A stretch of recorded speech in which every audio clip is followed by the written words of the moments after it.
Hello everyone. आज की video में हम बात करेंगे conventional and non conventional sources of energy के बारे में। स्टार्ट करते हैं कन्वेंशनल सोर्सेज ऑफ एनर्जी से। क्या होते हैं कन्वेंशनल सोर्सेज ऑफ एनर्जी?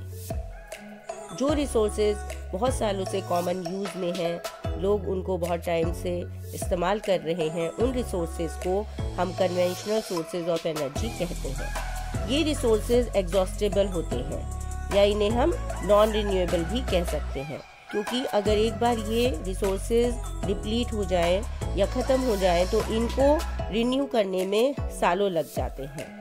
इनके कुछ एग्जांपल्स हैं fossil fuels, petroleum, coal.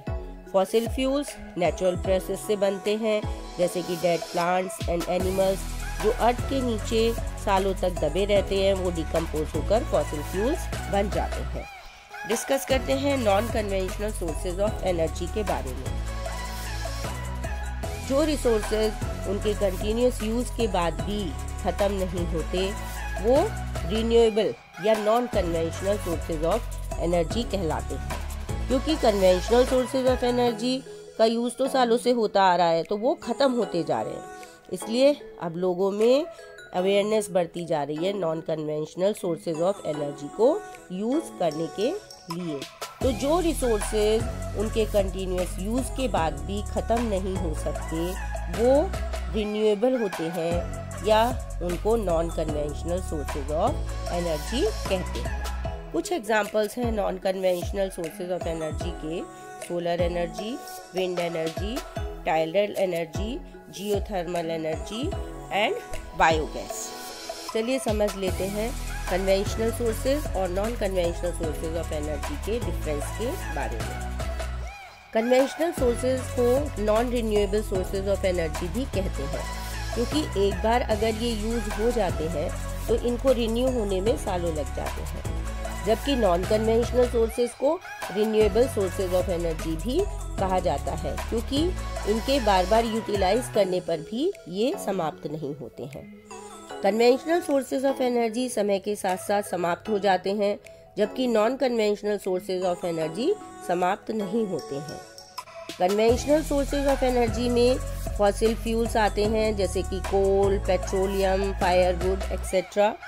Non conventional sources of energy में सनलाइट, वाटर, विंड और जियोथर्मल एनर्जी, ये सब आते हैं। कन्वेंशनल सोर्सेज ऑफ एनर्जी बहुत ज़्यादा कार्बन छोड़ते हैं और एनवायरनमेंट को पोल्यूट करते हैं, जबकि non conventional sources of energy बहुत कम कार्बन छोड़ते हैं, इसलिए ये एनवायरनमेंट फ्रेंडली कहे जाते हैं। कन्वेंशनल सोर्सेज ऑफ एनर्जी की कॉस्ट कम आती है, वहीं non conventional sources of energy की अपफ्रंट कॉस्ट बहुत ज़्यादा आती है। कन्वेंशनल सोर्सेज ऑफ एनर्जी की कॉस्ट भी कम होती है और ये ज़्यादातर देशों में आसानी से मिल जाते हैं। वहीं non conventional sources of energy, इनको प्राप्त करने में बहुत ज़्यादा खर्चा आता है और बहुत से कंट्रीज़ में ये इजीली एक्सेसिबल भी नहीं है। सोलर पैनल्स, जियोथर्मल प्लांट्स, इन सबको सेटअप करने में बहुत ज़्यादा पैसा खर्च होता है। नेक्स्ट है कि कन्वेंशनल सोर्सेज ऑफ एनर्जी के लिए बहुत कम एरिया की ज़रूरत होती है, जबकि non conventional sources of energy के लिए इसके प्लांट्स लगाने के लिए बहुत बड़े एरिया की ज़रूरत होती है। तो ये था रिन्यूएबल और non renewable sources of energy का डिफरेंस। होप आपको कॉन्सेप्ट क्लियर हो गया होगा। वीडियो पसंद आई हो तो लाइक कीजिएगा और इस तरह की और वीडियोस देखने के लिए चैनल को सब्सक्राइब करना ना भूलें। Thank you.